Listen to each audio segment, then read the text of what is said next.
Hello everybody, this is Donna of Donna Crafts, and I would like to do a tutorial of how I made the paperbacks for this mini album. They are lignin and acid free, and they are made from designer paper. And Sean's, this is for you because you want to know how I made the paperbacks. And I've got this, you know, when I made that mini album, it became so bulky, and I decided not to bind this with the rest because it would have been really chunky and bulky. So this is how the paperbacks, you know, where you put the tags, look like. They're much smaller, but I think it's a very nice size to work with. And the flaps are bigger than the other paperbacks, the brown paperbacks you don't normally buy. So let's get started. What I've done is I've used 12 by 12 designer paper and scored on either side of this paper. I've scored at 1 inch on either side, and for European watches, you know, you can do it at 1 centimeter on either side. And then what I've done is I've used glue and run along the inside of that score line. It doesn't matter which side you choose to glue. And once that is done, I like to fold along the score line and fiddle with it a bit. Sorry, I'm off the frame. All you do is you fold, and then you bring the other side over and align it to the score line on the right hand side, and you fold over and try to make sure that it's neatly aligned. Then in that way you would get a very neat paper bag. And then once that is done, I normally press onto the other side and smoothen it. And of course you can use one of these bone folders to get a neat edge. And once that is done, what I do is I open this side up and I eyeball it. You know, I've tried using measurements. Aussie Gran has done, I think Jenny of Aussie Gran, her name is, has done quite a good demonstration on how to do these paperbacks. But, you know, and she gives the measurements, but I prefer to eyeball and work this way. And I feel that the bags turn up quite nicely because I'm not very good at measuring things.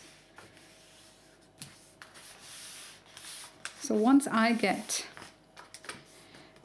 that fold, I can fold back again.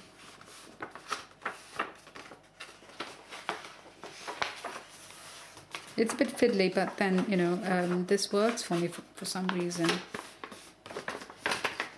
And I use that fold, the score line, as a guideline to make this. And I just work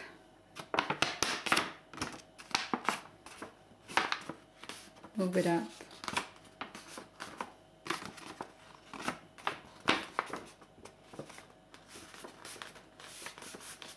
I'm using, I'm not sure which paper I'm using, but you know, some papers can be very stiff, so you have to bear that in mind when you're doing these paper bags. And then you do the same on the other side as well. Just work your way down on the score line. Try to make sure that the fold is done properly. So it's just trying to push this side in because it will be going in. So I hope you get the idea of what to do for this side as well. And you know, just do the same thing again. Just work your way.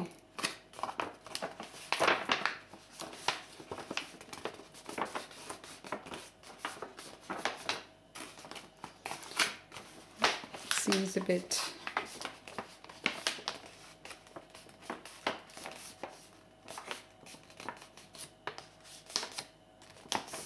see.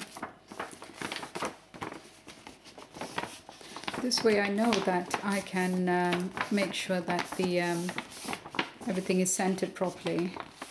It's sometimes hard to get everything fitting properly, and I've tried the measurements that Jenny gave, and somehow, you know, it can be a bit tricky.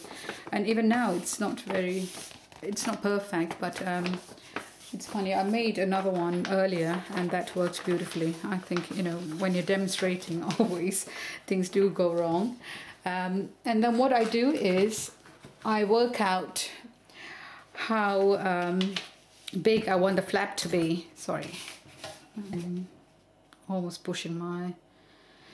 So I normally go for 4.5 inches or 5. It just depends on how far you want the flap to be, and then you fold over there, and you've got a mini album, a paper bag for your mini album. Isn't that sweet? And you know, if you don't get it dead right, you know, with all the folding, it really doesn't matter, because you would be putting on the embellishments and cards in front, so it somehow works out. There you go. Well, I hope Sean's you're watching, and this is how I make my paperbags, which are acid and lignin free. And I hope this demo is of some help. I'll leave you with that, and take care.